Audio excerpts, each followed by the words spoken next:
Isso, a Rádio Difusora, a Band News Difusora foram as convidadas desta edição do Fala Ministra, da EBC, um programa da TV Brasil, que entrevista toda semana ministros de Estado. Havia outras rádios do Norte, havia a Rádio Liberal do Pará. Quando eu entrei, ainda ouvi a pergunta do nosso colega jornalista de lá.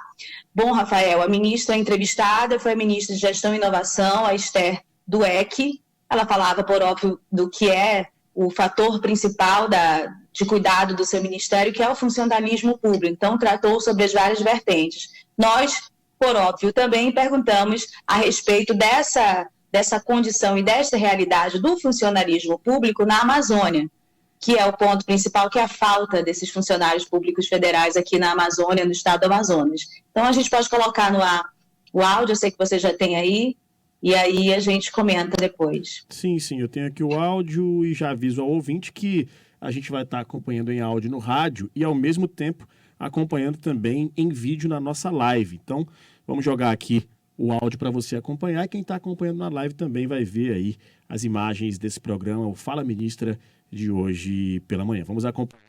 A gente cruza o país em um segundo. Vamos à Rádio Difusora. Quem está com a gente lá é a Rosiane Carvalho. Oi, Rosiane. Oi, Karine. Bom dia para você. Bom dia, ministra Esther. Ministra, como resolver o problema crônico da falta de funcionários públicos do governo federal na Amazônia, especialmente no Amazonas? Além da carência de concursos, um dos primeiros objetivos dos servidores ao serem designados para essa região é pedir a remoção. Os serviços essenciais da Amazônia, que cabem ao IBAMA, ao UFAM, ao INPA, à Saúde, à SUFRAMA, à Polícia Federal, à Receita Federal, são exemplos dos efeitos deste problema na população. Os militares contam com uma vantagem para atuar na Amazônia, como aceleração da aposentadoria. Por que não para outros servidores públicos? E, por fim, há previsão de concursos e vagas para o Amazonas nestes órgãos? Oi, bom dia, Rosiane, tudo bem? Primeiro, eu queria solidarizar, né? Acho que vocês estão passando por uma situação muito crítica nesse momento, né? Toda a região do Amazonas. Acho que tenho visto, eu ia inclusive na visita junto com o ministro Valdez, infelizmente não pude acompanhá-lo, porque é para ver realmente a situação muito crítica que vocês estão vivendo. E você tem razão, Rosiane, essa preocupação nossa de como é que a gente fixa os servidores nas áreas que mais precisam. Né? Então, é bom lembrar que o Mais Médicos toda a discussão do Mais Médicos foi fruto disso, né? Como é que eu fixo médicos no interior do Brasil. E fixo em áreas não só do interior, mas às vezes periféricas, que muitas vezes tem dificuldade de fixação de aquele servidor para prestar um serviço tão essencial como saúde. E você tem toda a razão, o Amazonas ele tem uma necessidade de serviços públicos gigantescas e precisa de pessoas.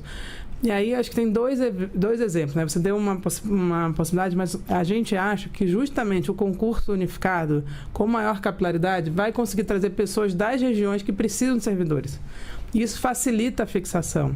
Para a própria FUNAI, a gente colocou agora também uma cota para indígenas, ou seja, para pessoas que são da região, que conhecem a realidade da FUNAI e que possam ajudar. Então, a gente está fazendo uma série de coisas, como é que eu aumento a diversidade dos servidores públicos e de pessoas que são daquela região e que vão querer ficar naquela região, que querem prestar serviço ali onde elas sempre viveram, tem a família, já tem já estão completamente, se sentem realmente, são parte daquela região.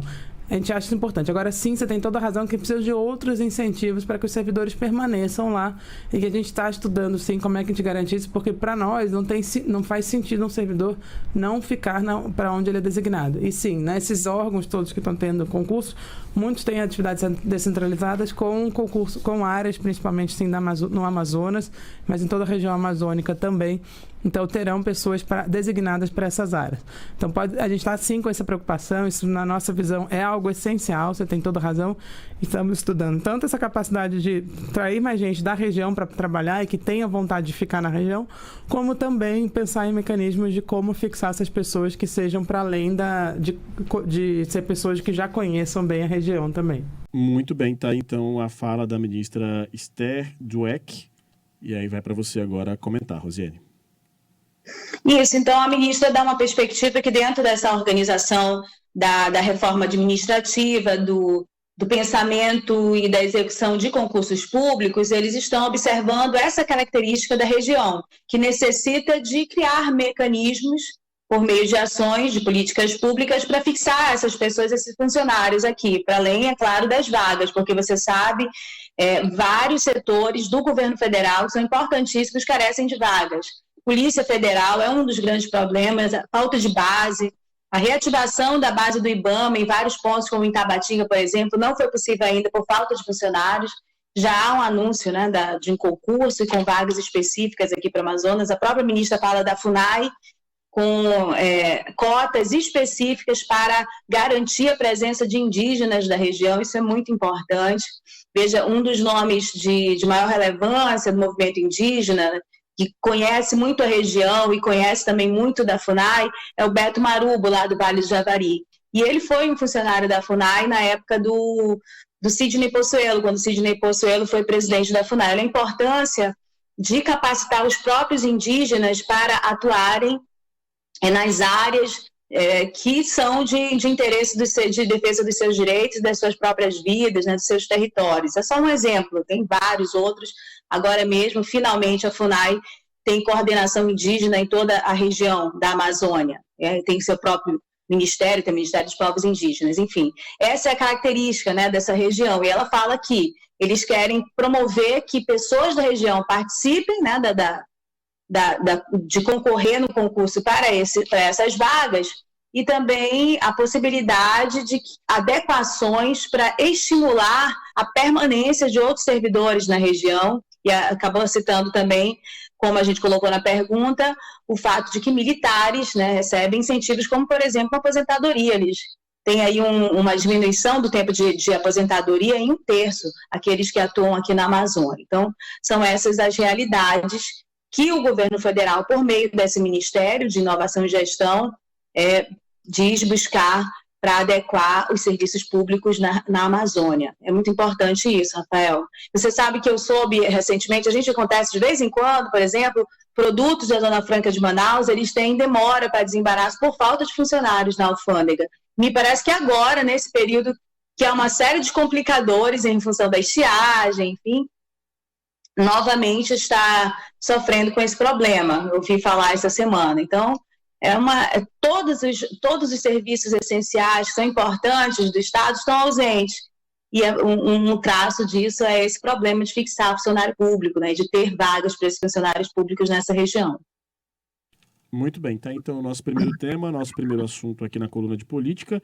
Daqui a pouco vai estar disponível então esse trecho aí de entrevista, essa participação da Rede Difusora de Rádio, mais uma vez, no Fala Ministra, com a pergunta que a Rosiane Carvalho fez então à ministra Esther Dweck. Vamos lá, Rose, tem mais tema para você trazer, né?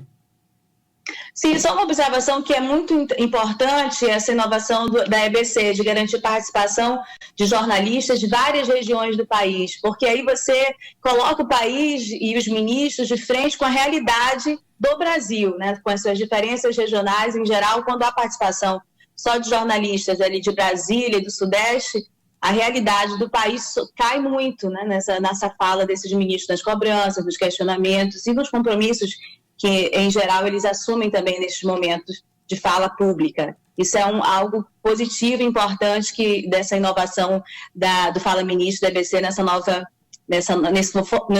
nesse novo formato que foi implementado agora.